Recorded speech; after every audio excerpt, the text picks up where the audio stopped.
नमस्कार सज्जनों, मेरे इस वीडियो में आपका हार्दिक स्वागत है। आज इस वीडियो में हम जानते हैं ऐसी बातें जो हमने कभी नहीं सुनी होगी। ये कहानी है यूनान के एक राजा की जो ओडेप्स नाम से जाना जाता है, जिसने अपनी माँ से ही शादी की थी। तो चलिए सज्जनों, हम जानने की कोशिश करते हैं कि उस राजा को क्या मजबूरी आ गई जो उसने अपने माँ से ही शादी कर ली। यूनान में एक राज्य था थिबीज।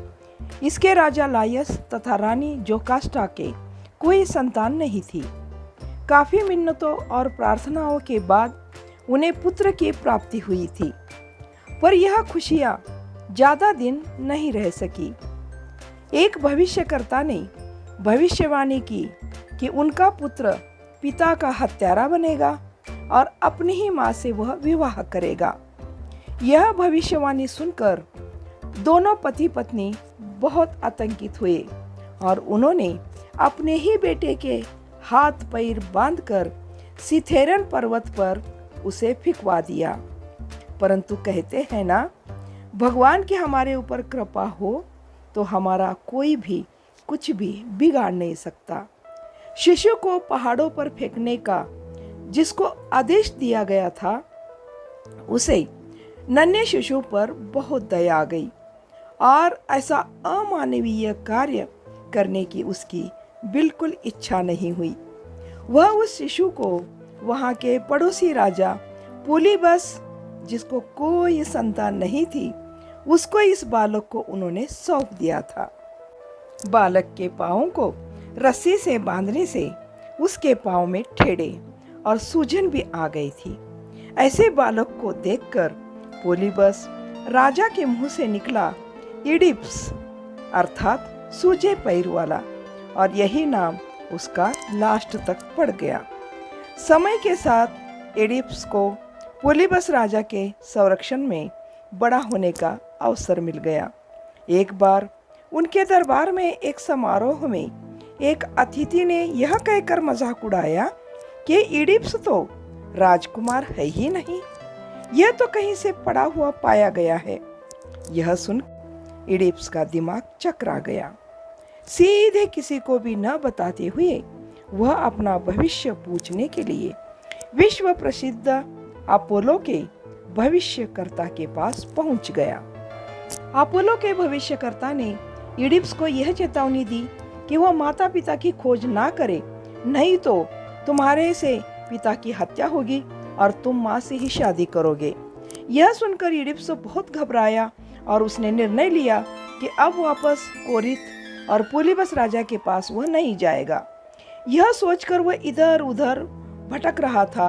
तभी इडिप्स ने देखा कि सामने एक लेयस नामक राजा गुजर रहा था और उसका अंगरक्षक आगे आगे चलकर रास्ते से सबको हटाने का काम कर रहा था।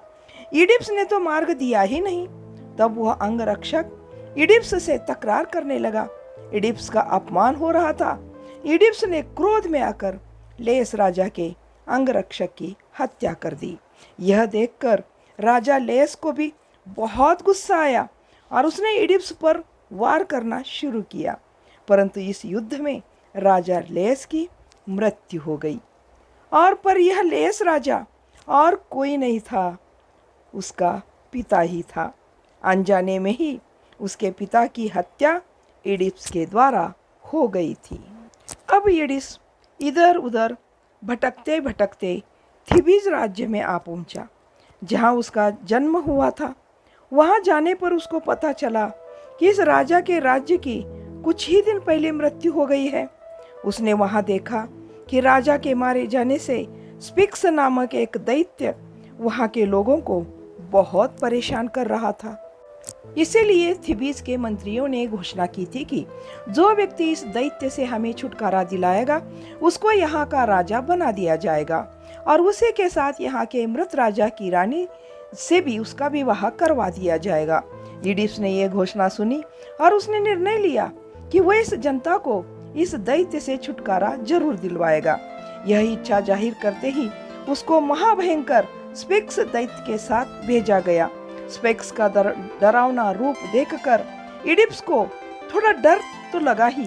फिर उसने स्पिक्स को सवाल पूछने से कहा, स्फिंक्स घूर घूर कर देख रहा था और उसने सवाल पूछा कि बोल, ऐसा कौन सा प्राणी है जो सुबह 4 पैरों से चलता है, दोपहर में 2 पैरों से और शाम को 3 पांवों पर चलता है। इडिप्स ने बिना हिचके जवाब दिया कि वह प्राणी है इंसान, जो शैशव काल में 4 पैरों पर, जवानी यानी दोपहर में 2 पैरों पर और बुढ़ापे में लकड़ी की सहायता से यानी 3 पैरों से चलता है। इतना सुनते ही स्फिंक्स दैत्य वहां से गायब हो गया। थीबीज की जनता ने राहत की सांस ली। इस प्रकार घोषणा के अनुसार इडिप्स को वहां का राजा बना दिया गया। रानी जोकास्टा यानी उनकी माँ से ही उसका विवाह कर दिया गया। फिर क्या, उसके बाद दोनों पति पत्नी बड़े प्यार से रहने लगे। उनको 4 संतानें भी हुई। जोकास्टा इडिप्स से बहुत प्रेम करती थी। दोनों में अगाध प्रेम था। कालांतर में कुछ भविष्यकर्ता के द्वारा इडिप्स को पता चला कि जोकास्टा मेरी माँ है। जोकास्टा को भी जब यह पता चला कि इडिप्स मेरा बेटा है, वह बहुत दुखी हुई। इस दुख को वह सह नहीं पाई और खुद आत्महत्या करके अपनी जिंदगी समाप्त कर ली। इधर इडिप्स भी बहुत दुखी हुआ। जोकास्टा के शव पर यह कहकर वो रोता रहा कि तुमने तो अपने दुखों का अंत कर लिया, लेकिन मेरी सजा के लिए मौत भी कम है। उस समय इडिप्स ने अपनी आंखें फोड़ ली और महल से निकल गया। कुछ ही समय में उसका पूरा परिवार नष्ट हो गया, क्योंकि वह भी उसी पाप की उत्पत्ति थी जो भाग्यवश अनजाने में हो गया था। शायद यह दुनिया की सबसे दर्दनाक कहानी थी। तो सज्जनों, ये वीडियो आपको कैसे लगा? अच्छा लगा तो लाइक शेयर कमेंट्स ज़रूर करें। नए हो तो सब्सक्राइब करना ना भूलें। धन्यवाद।